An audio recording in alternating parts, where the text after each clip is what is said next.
asalaamaaleykum wa rahmatullah mbokk yi ku ci nekk maa ngi koy nuyu turam ak santam doon bëgg waxtaan ak yéen tey ci projet satanique projet machiavélique bi nga xam ne France am na ko pour Sénégal te daanaka mun naa ne projet bi mat na ba pare li leen dese tuuti la rek ndax bu njëkk ba ñoom dañ la doon jàpp noot la ëpp la doole def la jàmm waaye tey comme ñoom seen xel dafa ñëw dañuy adapté wu ak ci condition bu ne tey façon note bi ñu bëgg a note mooy note économique ndax bu ñu accaparer sa économie teg ci seen loxo lu ñu bëgg mooy am lu ñuy décider mooy am donc pour firndeel loolu damay attirer seen attention ci ay éléments bu ngeen xoolee kay tey suñu télécommunication France moo koy gérer à travers Orange suñu transport maritime boo demee tey France moo koy gérer à travers Bolloré bu ngeen xoolee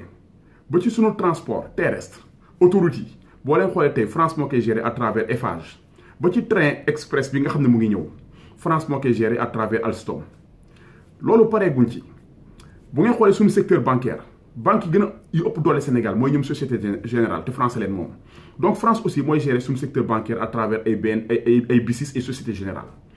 donc ñu ne ñoom du ñu yem foofu suñu transport aérien ñoom ñoo koy gérer à travers Air France Corsair ndax Air France ak Corsair li ñu am Afrique amuñu ko feneen n'est-ce pas ba ci suñu monnaie bu ñu utiliser France moo koy gérer n'est-ce pas ñëpp d'accord nañ ci li ma wax ok donc léegi loolu mooy lan loolu mooy français yi puzzle bi léegi mu mat ndax Auchan ñëw na commerce de proximité bi sax Auchan jël na ko suñu boutiquiers yi nga xam ne seen boutique yi ndaw lañ yor yaakaar ci pour dundal seen njaboot maire yi nga xam ne seen table lañ yor yaakaar ci pour dundal seen njaboot Auchan ñëw na di jaay moins cher mais Auchan day jaay à perte ndax Auchan am na doole wu jaay à perte le temps mu jël marché bi yëpp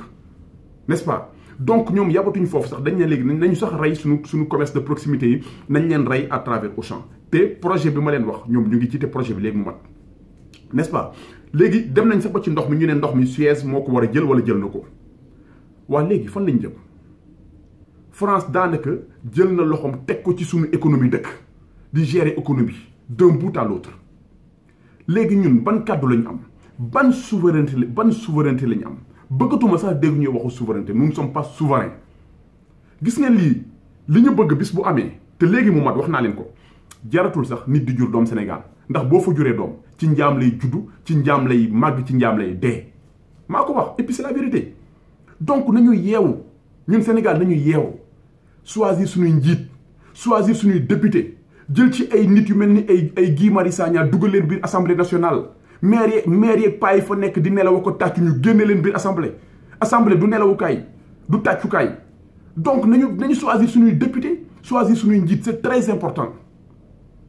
important li ma leen di wax nii nañ jël suñu destin en main jël njiit yi ci mel ni Ousmane Sonko nga xam ne Sénégal la juddoo Sénégal la màggee cursusam Sénégal la ko defee Sénégal la liggéey gëm na Sénégal te wane na ne gëm na Sénégal donc nañ jël suñuy njiit jël ñu ci mel ni ay Ousmane Sonko teg leen ci bopp réew mi ñu taxaw gëm seen bopp ñu topp seen ginnaaw dooleel leen c'est très important loolu rek moo ñu ci mën a génnee ndax man dama jàpp ne suñu président accord yu muy signé sax man dama jàpp ne xëy na du sagoom est-ce que jëluñu ko en otage non mais c'est vrai la question se pose est-ce que jëluñu suñu président en otage parce que moom accord yu muy signé moom moo leen gën a xam moo ñu gën a xam ne accord yooyu du suñu avantage quand même président Macky Sall am na quand même un certain niveau donc xam na ne du suñu avantage te pourtant mu ngi leen di signé donc la question se pose est-ce que suñu président jëluñu ko en otage APE yi nga xam ne signé nañ ko accord de partenariat économique bi mais ñëpp xam nañ ne baaxul ci ñun parce que comment tu peux faire face à des multinationales étrangères yoo xam ne ñoo la gën a outillé ñoo la ëpp doole mais c'est même pas possible am na loo xam ne c'est même pas rationnel donc à un moment donné la question se pose léegi nag ñun bu ñu jàppale suñu bopp kenn du ñu jàppale